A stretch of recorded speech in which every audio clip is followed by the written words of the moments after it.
लिखे भी हैं राफेल। राफेल है ये भाई, वहीं से मंगाया गया है ये। कांग्रेस पार्टी के नेताओं का सिर्फ एक ही काम है, हमारे फोर्सेस को डिमोरलाइज करना।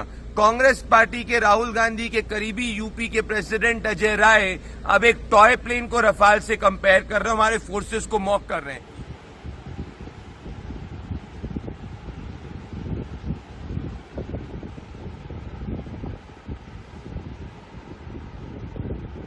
लिखे भी हैं राफेल।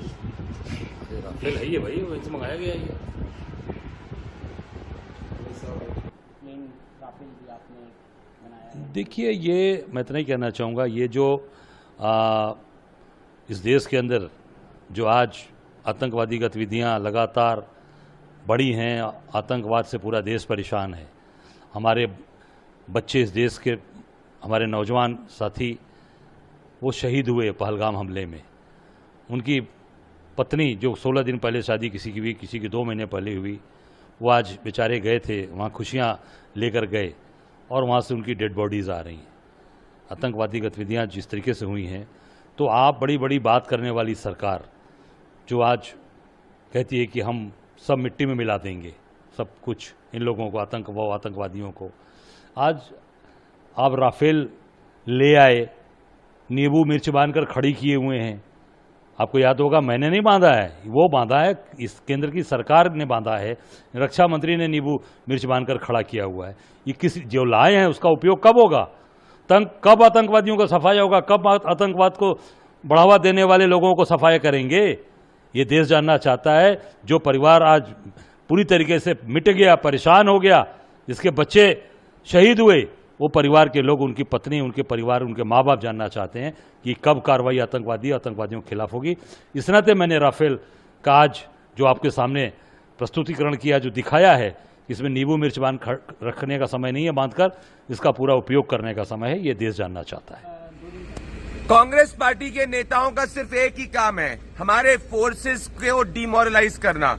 कांग्रेस पार्टी के राहुल गांधी के करीबी यूपी के प्रेसिडेंट अजय राय अब एक टॉय प्लेन को रफाल से कंपेयर कर रहे हैं, हमारे फोर्सेस को मॉक कर रहे हैं। याद करिए, 24 घंटे पहले चरणजीत सिंह चन्नी ने प्रूफ मांगा था और कहा था सर्जिकल स्ट्राइक हुई नहीं थी। एक के बाद एक हर कांग्रेस नेता हमारी फोर्सेस को अपमानित कर रहा है, डिमोरलाइज कर रहा है या पाकिस्तान को कवर फायर दे रहा है। इसीलिए आज स्पष्ट हो चुका है कि इंडियन नेशनल कांग्रेस एक पाकिस्तानी कांग्रेस हो चुकी है, जो आसिफ मुनीर का एजेंडा चला रही है और आसिफ मुनीर का स्पोक्स पर्सन बन चुकी है। हमारे देश में आकर कोई बम गिरे पता नहीं चलेगा। कहते जी पाकिस्तान में हमने सर्जिकल स्ट्राइक किए थे, कोई कुछ नहीं हुआ, कहीं नहीं दिखे सर्जिकल स्ट्राइक, किसी को नहीं पता चला। लेकिन आज देश के लोगों के जरूरत है उनके जख्मों पे मल्लम लगाने की। हम डिमांड करते हैं कि भैया कुछ करो, बताओ देश को कौन है आदमी और उनको पूरे सजा। देश में एक गम का माहौल है। सीडब्ल्यूसी की मीटिंग हुई कल। सीडब्ल्यूसी ने अपने मीटिंग में कुछ प्रस्ताव पारित किए। हाथी के दांत दिखाने के और खाने के और हैं।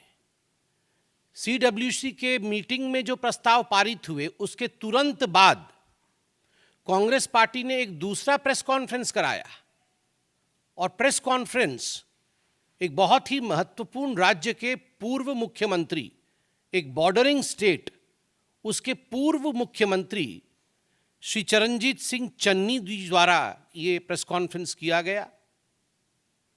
और आप सोच के देखिए, स्ट्रैटेजिकली ये कांग्रेस का प्लान्ड विजन है कि ये प्रेस कॉन्फ्रेंस भी सीडब्ल्यूसी के मीटिंग के पश्चात, एक तरफ खड़गे जी कुछ बोलेंगे एक रिजोल्यूशन के बारे में, और दूसरी तरफ बॉर्डरिंग स्टेट के पूर्व मुख्यमंत्री, वर्तमान के सांसद और उनके एक बहुत बड़े नेता चन्नी साहब पैरेलल प्रेस कॉन्फ्रेंस करेंगे और पैरेलल प्रेस कॉन्फ्रेंस करके कहेंगे कि 2019 में पुलवामा के समय भारत की सेना ने, भारत की वायुसेना ने जो सर्जिकल स्ट्राइक पाकिस्तान के ऊपर किया था वो गलत था, वो हुआ ही नहीं था। उनके शब्द हैं, मैं पढ़ रहा हूं। आपके देश पर कोई बम गिरा जाए और आपको पता ना चले, कहीं कुछ नहीं हुआ था, कोई सर्जिकल स्ट्राइक नहीं हुआ था, किसी को पता नहीं चला, कुछ नहीं दिखा और मैंने तो हमेशा इसका सबूत मांगा है, हमेशा। प्रधानमंत्री जी के 56 इंच के सीने के ऊपर भी उन्होंने प्रश्न चिन्ह लगाया और उनके ऊपर टॉन्ट कसा। अब बताइए, 2019 के सर्जिकल स्ट्राइक को लेकर पाकिस्तान में खलबली मची। पाकिस्तान के तमाम मंत्रियों ने इस विषय को स्वीकारा। पाकिस्तान के मंत्री और पाकिस्तान के सेना के अधिकारी अभी भी कह रहे हैं कि फिर से सर्जिकल स्ट्राइक न हो जाए। आप लोग जो मीडिया के बंधु यहां बैठे हैं, रोज इस पर डिबेट हो रही है और आप पाकिस्तान के बड़े अधिकारियों के बयानों को बाई रिकॉर्ड चला रहे हैं, जहां वो खुद कह रहे हैं कि हमें डर है कहीं सर्जिकल स्ट्राइक न हो जाए। कोई कहीं गुहार करने भाग रहा है, कोई कहीं और गुहार करने भाग रहा है। पहलगाम का आतंकी हमला, राहुल गांधी ने क्या किया और नरेंद्र मोदी ने क्या किया। राहुल गांधी अमेरिका की अपनी विदेश यात्रा को रद्द करके तुरंत देश लौटे। राहुल गांधी ने आते ही उसी दिन CWC की बैठक में भाग लिया, जिस बैठक में इस आतंकी हमले के खिलाफ एक निर्णायक प्रस्ताव पारित हुआ और सरकार को समर्थन की बात कही गई। राहुल गांधी उसी दिन सर्वदलीय बैठक में शामिल हुए और उन्होंने सरकार को 100% सपोर्ट का आश्वासन दिया।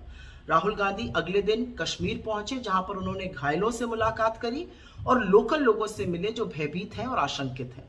राहुल गांधी फिर कानपुर गए, जहां पर शहीद शुभम द्विवेदी के परिवार से मिलकर उन्होंने उनको ढांढस बंधाया।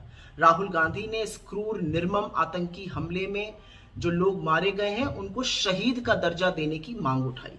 राहुल गांधी ने एक बार सरकार से फिर कहा, हम 100% आपके साथ हैं, इतनी कठोर और निर्णायक कार्रवाई करिए कि हिंदुस्तान के खिलाफ इस तरह की चीज करने वालों की रूह कांप जाए। नरेंद्र मोदी भी सऊदी अरब की यात्रा को छोटा करके वापस आए। नरेंद्र मोदी वापस आकर कश्मीर जाने के बजाय बिहार चले गए। नरेंद्र मोदी ने बिहार में अपने अंग्रेजी के भाषण में एक बार भी पाकिस्तान का नाम नहीं लिया। नरेंद्र मोदी सर्वदलीय बैठक में शामिल नहीं हुए, जबकि वो दिल्ली पहुंच चुके थे। नरेंद्र मोदी 11 दिन हो गए हैं पहलगाम आतंकी हमले को, एक भी शहीद परिवार से नहीं मिले हैं, एक बार भी कश्मीर नहीं गए हैं।